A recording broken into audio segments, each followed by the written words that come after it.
Welcome to Email After Hours by SenderScore, powered by Validity. We're your hosts. My name is Guy Hansen. And I'm Danielle Gallant, and this is Email After Hours.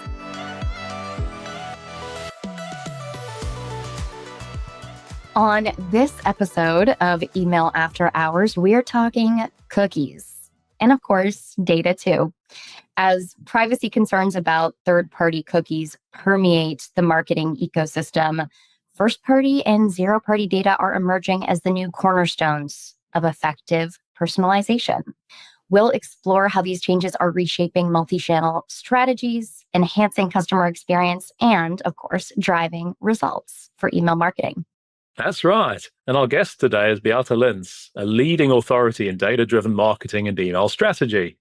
Beate excels at turning data challenges into strategic advantages and optimizing email campaigns to deliver exceptional results. From navigating the complexities of a cookieless landscape to leveraging zero-party data for impactful email marketing, she's here to share her insights and innovative approaches. We're thrilled to dive into her expertise, uncover her top strategies, and learn how she's redefining the future of marketing and email engagement. Welcome to the show, Beate. It's so great to have you here with myself and Danielle today. Well, thank you so much. And I'm very thrilled to be part of this amazing podcast series. Thank you so much for having me. And I don't know if this icebreaker just always comes up when I'm hungry, but I'm going to start with our trusty icebreaker question first. Beate, if you could compare email marketing with any meal or dish, what would it be and why? Well, this is a brilliant question. And I would say email is like a sweet potato. So I love sweet potato. I don't know if you do as well. Firstly, it is relatively easy to grow, but there are very specific steps to follow. So for example, it needs rather a warmer climate, or you need to grow it in certain places with the right fertilization. It is sweet and delicious in itself. So for example, you can make it in the oven, make a nice soup, but when you combine it with other vegetables or ingredients, sweet potato enhances the taste of the dish and brings out really the full flavor. And I'm thinking like a curry or like a nice vegetable stew, brownies with cacao mixed. And email is very similar, I think, because it can really create great fundamentals for marketing. It can work really well in itself. But as soon as you harmonize it across all the channels, harvesting all kinds of data, then it works the best. And that's what I think sweet potato does as well. Oh, that's good. What about you, Danielle? What's your email meal? It's such an elegant answer, especially compared to the burrito that I was going to say, where you just put a whole bunch of stuff in there and you wrap it up and it's its own little delivery system. Let's dive in. You and I, we've had some great conversations over the years, various EU email events, and I'm really excited to bring some of that into our episode today. But before we jump into today's topic proper, let's talk about what's on your radar. I think this time of every new year, we're talking about key themes, new trends. What have you been focusing on recently, and how do you feel that these themes are going to be influencing our industry this year? Yeah, that's indeed a great start, Guy. And I'm so happy that we have this conversation, and we had great conversations before as well.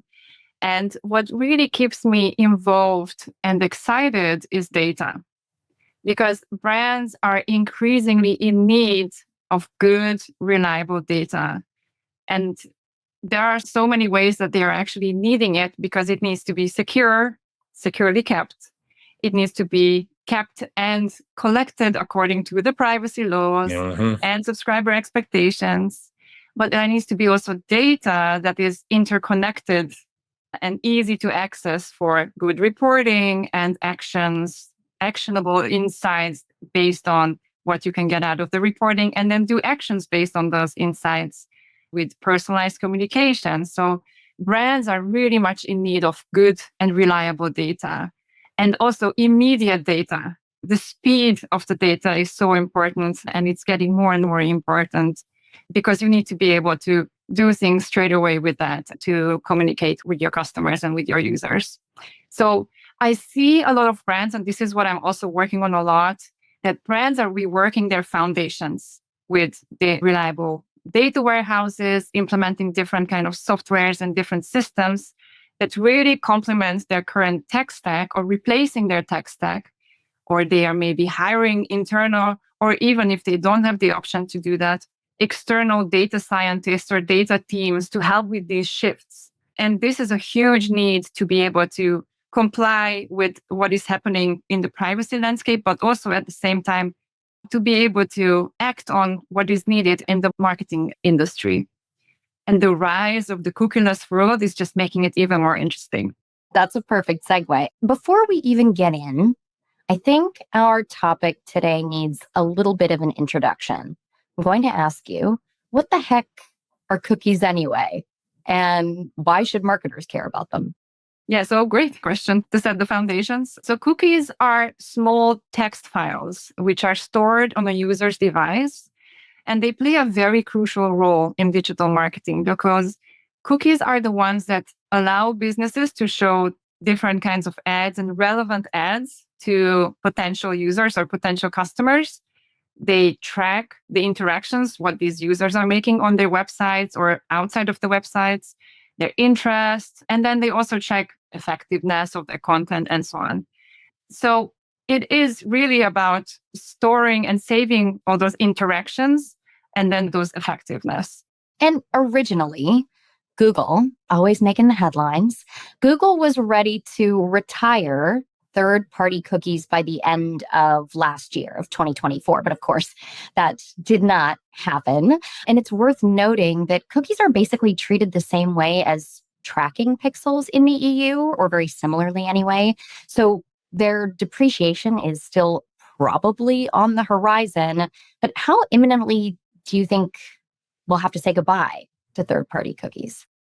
Yeah, that's a great question. So firstly, I think we need to look at the browsers across the globe because Google obviously uses Chrome or has Chrome as the major and the largest browser with the biggest market share globally.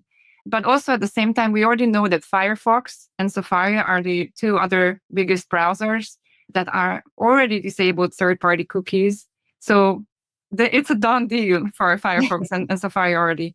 But because Chrome really holds the biggest market share, this is when things started to stir up even more in the rise of the cookieless world and started to stir up the conversations within the marketing industry. So when we strictly think about from the browser's perspective, we can think that what does Google do? And Google is taking already steps to limit third-party cookie tracking because in January last year, so 2024, they began testing a new feature called tracking protection. They started doing this with 1% of Chrome users globally. And this means that they restrict website access to third-party cookies by default. And they test kind of into these third-party cookies away waters of how this actually works. So Google also said that it would introduce new privacy controls in Chrome that allow users to make choices about these cookie usage. And they already communicated about their safety check update in September last year that tackles some of this. So they are really working towards, we are going to switch this off, but how are we going to do this? Is this really going to work? Is this something that's actually going to be interesting for us and for our advertisers and for our users? Because at the end of the day, we want to be relevant and we want to be safe for our users. And that's why we say that we have this safety check. Google's changed their stance several times already.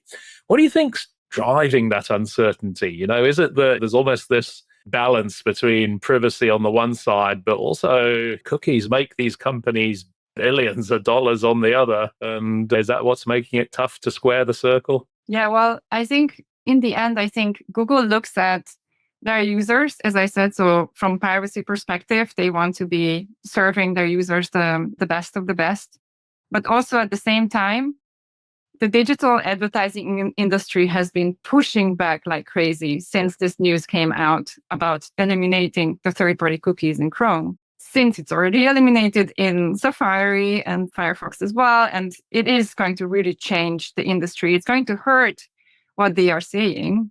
startups and emerging companies, but also well-established companies. So what they say, until there is no working alternative to third-party cookies, which Google really tried to do. And I must say, Google's privacy sandbox was like one attempt to actually go around this, but this is not something that they have actually established really well yet. And as I understand, there is not much trust in it either. So in the end, Google relies on advertising. So paid advertising, if the economy is down, Google will feel it. And if they will not have the paid advertising behind them, they will not be able to pay for their bills. Yeah, that's absolutely right. Now, bringing this a little closer to home, I mean, I think it's fair to say all three of us have a sort of lifelong love affair with email. And at the end of the day, cookies still play a pivotal role in the success of email marketing. Think of cart abandonment or browser abandonment programs, for example. So how can marketers run those email programs successfully without cookies? Are there strategies they can implement now that would be beneficial regardless of how the cookie landscape evolves? Yes, exactly. And I love that you bring this up because we, and personally myself, advocate the email marketing industry because it bridges this issue. It bridges the issue of cookie collection, third-party cookie collection, because with emails, you can collect zero and first-party data so much easier. So let me explain a little bit what is the difference here. So zero-party data is something that is being captured because a user deliberately provides that. So somebody fills in like an email sign-up form with their email address. Then you have first-party data, which is kind of indirect, but it's still from the interaction from the email. So it's a lot more, or the website that they are on. So it's a lot more easier to get. But third-party data is really about someone going to a website, accepting the cookies for third parties for marketing, and be able to be followed across various websites and then see personalized ads from that website where you accepted that cookie. So with email, you have the option, you capture the email address, you capture that consent with that email address that this person can be contacted, is what is going to change completely your marketing strategy, because you will be able to own that contact and not necessarily have to pay a lot of money to Google or to, if we talk about also social media, like for example, Meta and others, to be able to do retargeting and to be able to do remarketing strategies for that contact. You will own that contact and be able to communicate to them because they asked for it, they signed up. I love it. Yay, email. The next thing we really wanted to talk about it's data replacements, right? So what do we use instead of cookies or as a supplement for cookies? And you've already done a great job of explaining the difference between first and third party data. And honestly, I feel like a lot of my clients are at the point where when I start speaking to them about, let's revamp your preference center for zero party data, everybody goes, okay, Yeah. we're back No, here. there you go. She's back on the lecture about first party or zero party data. But I think the question is, how should marketers be collecting first party data or zero party data in a way that both maintains trust and actually provides value and isn't just asking for the sake of asking? Yeah, well, there are several ways to do this. I think the very important part is whenever you capture that email address and whenever you capture any zero party data, it's that value exchange. What are you going to give in return to your users, to your opt-ins that they are going to get from you? So may it be certain incentives for just opting in. That could be, I don't know, I'm making this up, a 10 euro off on your first order. That could be a hook. Then it's going to be, as a marketer, your job to keep growing the zero and first party data within your database with other value exchange, with other important benefits that you can provide to your subscriber. You can have quizzes and different kinds of games and different kinds of programs where you actually provide a benefit to the user, or at least a fun time for the user, or maybe even learn something about themselves for the user in return for getting that email sign up. For example, ASICS does this quiz of what kind of runner are you? And then they capture the data of if you are a pronator or if you run short distances or long distances, but also at the same time capturing the data and also capturing the interest that you are a pronator. So most probably you will need shoes that are for a pronator is extremely valuable, not just for the user, because at the end of the quiz, they will be like, okay, so I am this kind of runner. By the way, these are the shoes that I need. By the way, this is how I need to run. So it has a lot of opportunities for service. So they can tell me how to not injure myself during my run. But also at the same time, then the brand can decide how are they going to use this data with the right follow-ups and communications in the future. So gamification and experiences. And then in the end, progressive profiling. I love that word, which is asking across the entire journey of the subscriber of what else can you tell me? You didn't give me your birthday yet? Don't Mhm. worry, because I will ask you again because you will get something in return. I've done those quizzes, right? Like Yeah. I've done them, even if it's on a website or whether it's through email. But it also reminds me of just when you talk about the value exchange, it reminds me of loyalty Yes. programs. And Guy and I have been talking for a long time about how the structure of a loyalty program kind of needs to be integrated into the email program as a whole, regardless of whether that subscriber has actually opted into something or not for that value exchange. So I wonder, how do you see zero or first party data playing a role in kind of aligning customer experiences across those various touch points like email, social media, website interactions? I think this is the shift that is really crucial within 2025, that companies who haven't looked into this yet are already investing or looking into investing into restructuring their data platforms and how that data is going to then power the entire ecosystem. So, for example, CDPs, customer data platforms, are expanding very heavily, which connect all the dots between the website, within email, within app and mobile, and all performance marketing paid media channels. And then customer data platform CDPs allow the data to flow easily and also help with this real-time communication. But that's on the foundation level. And this is a really crucial part of understanding data and how the connections between the different data flows that are coming in and the CDPs are actually getting all that information, getting all that data and centralizing all of that and then pushing it out to the different channels is extremely valuable. And more companies are doing that.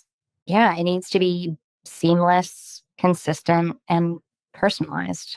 Exactly. I think we're probably all in agreement that brands that do a great job when it comes to zero party data strategies, they've probably got some best practices in place, but it's only going to be successful if you've got a great relationship in place with your customers as well. And one of our previous guests, Jay Schwedelson, he shared a great example with us. I'll read it to you. It went, "Dear Amazon, I bought a toilet seat because I needed one. Necessity, not desire. I do not collect them. I am not a toilet seat addict. No matter how temptingly you email me, I'm not going to think, oh, go on then, just one more toilet seat. I'll treat myself." Definitely. And it's really funny, but it's also that many a truth is spoken in jest. And so, what do you think are the hallmarks of an effective zero party data strategy so we don't end up offering our customers 40 toilet seats? I love that example because, oh God. And we can also come up with other ones that are not as funny, but more sad. But yeah, this is definitely one, a very good one. But I think some brands are doing it really well. And I think we have been thinking about Sephora quite a lot, and they are doing an amazing job in capturing that data across the board and then serving different kinds of content, really engaging content. And they are extremely successful. I've seen another brand that makes me really excited. And actually, I learned about this recently and I didn't know too much about them. It's called Charlotte Tilbury. Mm-hmm. Yeah. We know them well. They are absolutely amazing. So I was just going through their experience a few weeks ago, and they have even a gamification experience of selecting fragrance for you. So that's, I think, really out of the ordinary. And I usually use the exact same perfume always. And I already think like, oh, I'm so boring because I just smell always the same. It's so nice to know like what would fit me. And there you go. They figured it out. That's awesome. I can't wait to go and try it. Right after this episode, I'm going to go and see which of their fragrances most suits me. Yeah. Guy, you were so emphatic. You were like, of course I know them. And I was like, how does Guy know about I know, right? Yeah. I learned something new to love about Guy Hansen. If you could summarize the biggest missed opportunity for marketers when it comes to collecting customer data, how would you sum it up in one sentence? Oh, it's a really good one. So invest in the right data infrastructure, maybe a CDP or your data warehouse connections and so on, and a data-driven team today, because they are the ones who are going to know how to use that. While you're getting your zero and first-party data collection and usage game up to speed, or, enhance it even for the future and for other channels as well. Maybe it was not entirely in one sentence. We got to put a couple commas in there and make it one sentence. That's what No, that's fantastic. I think that's a great point for us to finish up on. Beata Linz, thank you so much for joining us today. It's been a great conversation. I think we've had a few laughs. We've also shared so much good information and insights for our listeners. Thank you again. Thank you so much as well.